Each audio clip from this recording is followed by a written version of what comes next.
வாழ்க வையகம், வாழ்க வையகம், வாழ்க வளமுடன். குரு வாழ்க, குருவே துணை. மணவளக்கலை உறவுகளுக்கு கோபாலின் வணக்கங்களும் வாழ்த்துக்களும். அருட்தந்தை வேதாத்ரி மகரிஷியின் மணவளக்கலையை பற்றி தினமும் சிந்தித்து கொண்டிருக்கின்றோம்.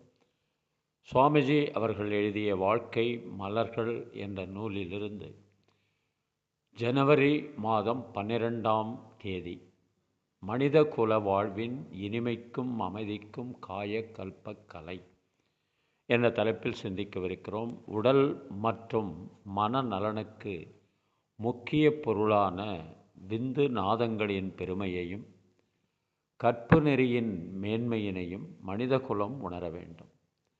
விந்து நாதத்தை இன்பத்துக்குரிய ஓர் சாதனமாக மட்டும் இன்றைய மனிதர்கள் கருதுகிறார்கள். நோயற்ற உடலுக்கும் தெளிந்த அறிவு மேன்மைக்கும் விந்துநாதம்தான் ஆதாரம். எனவே அவற்றை புனிதப் பொருளாக கருதி அவற்றின் தூய்மையை பராமரித்து அவற்றுக்கு மேன்மை அளிக்கவும் வேண்டும். அதற்கு உதவுவதுதான் காயகல்பக்கலை. உடல் நலமும் மனவளமும் தான் வாழ்வில் வெற்றியையும் நிறைவையும் அளிக்கும். அவற்றை காயக்கல்பம் கொடுக்கும் என்பது தெரியும் போதுதான் இன்றைய மக்கள் குலத்தின் அக்கலையை கற்க முன்வருவார்கள். இக்காயக்கல்பக் கலையை கற்க வேண்டிய சரியான வயது உயர்நிலை பள்ளி மற்றும் கல்லூரி பருவம்தான். விந்துநாதம் கெட்ட பின் தூய்மைப்படுத்துவது என்பதும் சரிதான். ஆனால் கெடா முன்னரே அவற்றின் மதிப்பு இளைஞர்களுக்கு தெரிவிக்கப்பட வேண்டும். இது வளர்ந்தவர்களாகிய நமது பொறுப்பாக உள்ளது. எந்த அளவுக்கு இளைஞர்கள் காயக்கல்பத்தின் மூலம் உடல் வளமும் அறிவு உயர்வும் பெறுகிறார்களோ அந்த அளவுக்குத்தான் எதிர்கால சமுதாயத்தில் இனிமையும் அமைதியும் நிலவ முடியும். இந்த உண்மையை மணவளக்கலை மன்றத்தினர்களும் மற்றும் கல்விக்கூட மேலாளர்களும் உணர்ந்து இளைஞர்கள் மாணவர்கள் மத்தியில் காயக்கல்பத்தையும் மணவளக்கலையையும் அறிமுகப்படுத்த வேண்டும் என்று சொல்லி நிறைவு செய்கிறோம். அருட்தந்தை அவர்கள்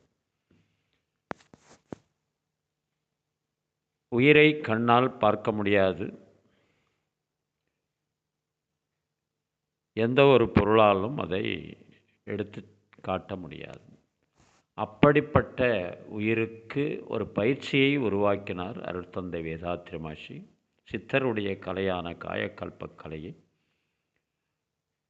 மாற்றி வடிவமைத்து எல்லோரும் எளிதில் செய்கின்ற அளவுக்கு 14 வயதுக்கு மேற்பட்ட மாணவ மாணவியர் முதற்கொண்டு வயதானவர்கள் வரை இந்த கலையை கற்றுக்கொண்டு கடைபிடித்தால் இளமையோடு இருக்கலாம், நோய் நொடி இல்லாமல் இருக்கலாம், முதுமையையும் மரணத்தையும் தள்ளி போடலாம் என்ற அடிப்படையில் இந்த கலையை கொடுத்திருக்கிறார்கள். இதை உயிருக்கு அந்த காலத்தில் ஓமானம் ஓமையம் சொல்ல முடியாது. ஆனால் இப்போது மின்சாரம் கண்டுபிடிக்கப்பட்டு விட்டதனால் உயிர் மின்சாரம் போல இருக்கும் என்று சொல்வார்கள் வேதாத்ரி மகரிஷி. இதையே கவியரசர் கண்ணதாசன் உயிருக்கு உருவம் கிடையாது, அந்த உயிரன்றி எதுவும் நடவாது. உயிருக்கு உருவம் கிடையாது, அந்த உயிரன்றி எதுவும் நடவாது. உருவத்தில் உண்மை தெரியாது, இந்த உலகத்தில் நேர்மை அழியாது என்ற ஒரு பாடலின் மூலமாக உயிரினுடைய மேன்மையை குறிப்பிட்டிருப்பார்கள். அது சமீபத்தில் கூட ஒரு பாடல், உயிரொன்று இல்லாமல் உடல் இங்கு நிலையாதே, உயிரென்ன பொருள் என்று அலைப்பாய்ந்து திரியாதே, வாழ்க்கையின் வேர்களோ மிக ரகசியமானது, ரகசியம் காண்பதே நம் அவசியமானது. தேடல் உள்ள உயிர்களுக்கே தினமும் பசி இருக்கும், தேடல் என்பது உள்ளவரை வாழ்வில் ருசி இருக்கும். வாழ்வு போல தேடல் கூட ஒரு சுகமே என்ற ஒரு அற்புதமான பாடலின் மூலமாக உயிரினுடைய மேன்மையை உணர்ந்து கொள்ளலாம் என்று சொல்லி இன்றைய சிந்தனையை நிறைவு செய்கின்றோம். வாழ்க வளமுடன். நீங்களும் உங்கள் அன்பு குடும்பமும் வாழ்க வளமுடன்.